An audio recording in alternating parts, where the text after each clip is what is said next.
पश्चिम बंगालमध्ये ममता बॅनर्जींचा दुहेरी पराभव, सत्तेसह स्वतःचा मतदारसंघही गमावला. भाजपचे सुवेंदू अधिकारींचा 15,114 मतांनी दणदणीत विजय. दिदींना 58,349 मतं. पश्चिम बंगालच्या भाग्याचा नवा अध्याय सुरू. श्यामप्रसाद मुखर्जींचं अनेक वर्षांचं स्वप्न पूर्ण झालं. पश्चिम बंगाल आता भयमुक्त आणि विकासयुक्त. भाजपच्या मोठ्या विजयानंतर पंतप्रधान मोदींनी मानले आभार. बंगालच्या पहिल्या कॅबिनेटमध्ये आयुष्मान योजनेला मंजुरी दिली जाईल. विजयी भाषणामध्ये पंतप्रधान मोदींची घोषणा, तर घुसखोरांवर कडक कारवाई करण्याचाही इशारा. भवानीपूर मतमोजणी केंद्रावर मला मारहाण, लाथ मारण्यात आली. ममता बॅनर्जींचा गंभीर आरोप. टीएमसीच्या बूथ एजंटलाही मारहाण झाल्याचा दावा. फेर मतमोजणीची मागणी.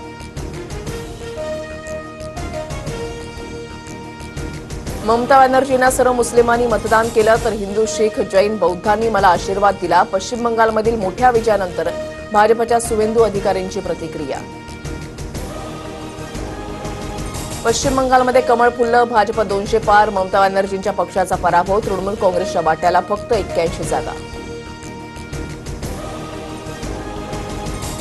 पश्चिम बंगालमध्ये मतमोजणीच्या वेळेला टीएमसी भाजप कार्यकर्ते आमने सामने. आसनसोल, कूचबिहार, दिनहाटा, बानकुडा भागात मोठा राडा.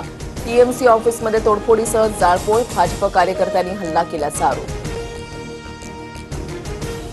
पश्चिम बंगालसह तमिळनाडू आणि केरळमध्ये सत्तांतर. भाजप पहिल्यांदाच बंगालमध्ये सरकार स्थापन करणार. केरळमध्ये काँग्रेसच्या हाती सत्ता, तर तमिळनाडूमध्ये थलापती विजयच्या टीव्हीकेचा मोठा विजय. तमिळनाडूमध्ये थलपतींचा उदय. अभिनेता विजय मुख्यमंत्री होणार. स्टॅलिन यांचा डीएमके पक्ष सत्तेबाहेर. थलपती विजयच्या टीव्हीकेला 107, डीएमकेला 60, तर एडीएमकेला 47 जागा. केरळमध्ये बदल. काँग्रेसचा विजय. डावे सत्तेबाहेर. काँग्रेस असलेल्या यूडीएफला 102, तर डाव्यांच्या आघाडीला 35 जागा.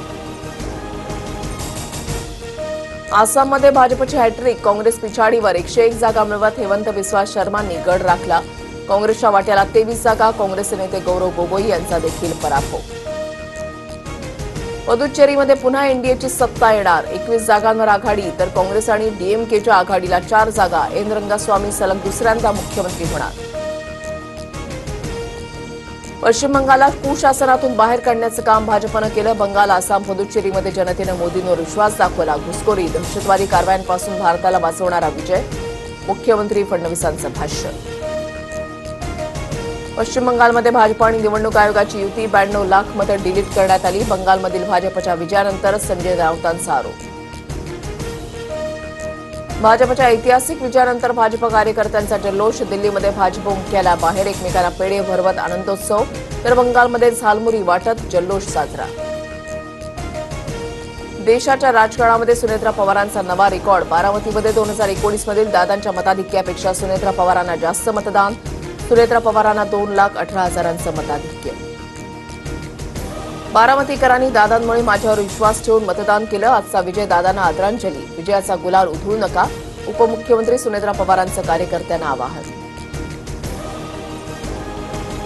राहुरी विधानसभा पोटनिवडणुकीमध्ये भाजपच्या अक्षय कर्डिलेंचा विजय. कर्डिलेंना 1,34,000 मताधिक्य.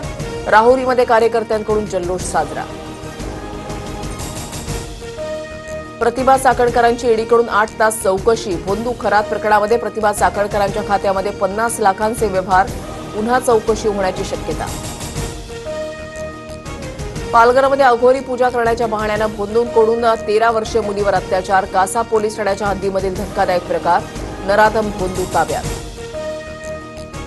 राज्यभरातील 8,212 गृहनिर्माण प्रकल्पांना कारणे दाखवा नोटीस. त्रैमासिक प्रगती अहवाल अद्ययावत न केल्यानं महारेराची कारवाई. राज्यामध्ये उष्माघाताची रुग्णसंख्या तिप्पट. मार्चपासून मेपर्यंत राज्यामध्ये एकूण 163 उष्माघाताचे रुग्ण आढळले. आठवड्याभरात रुग्णसंख्या तिपटीनं वाढल्याची माहिती. अंगारकी चतुर्थीनिमित्त गणेश मंदिर गजबजलं. दादर, सिद्धिविनायक, गणपतीपुळे, पुण्याच्या दगडूशेठ बाप्पाचं दर्शन घेण्यासाठी पहाटेपासूनच भाविकांच्या रांगा. मंदिर प्रशासनाकडून चोख व्यवस्था. डॉक्टर विष्णू माने यांचे गर्भसंस्कार. प्रेग्नन्सीच्या आनंदी 9 महिन्यांसाठी गर्भसंस्कार आणि गर्भसंस्कार म्हणजे डॉक्टर विष्णू माने यांचे GSC. गर्भसंस्कारासाठी आताच कॉल करा 900 6200 681 या क्रमांकावर.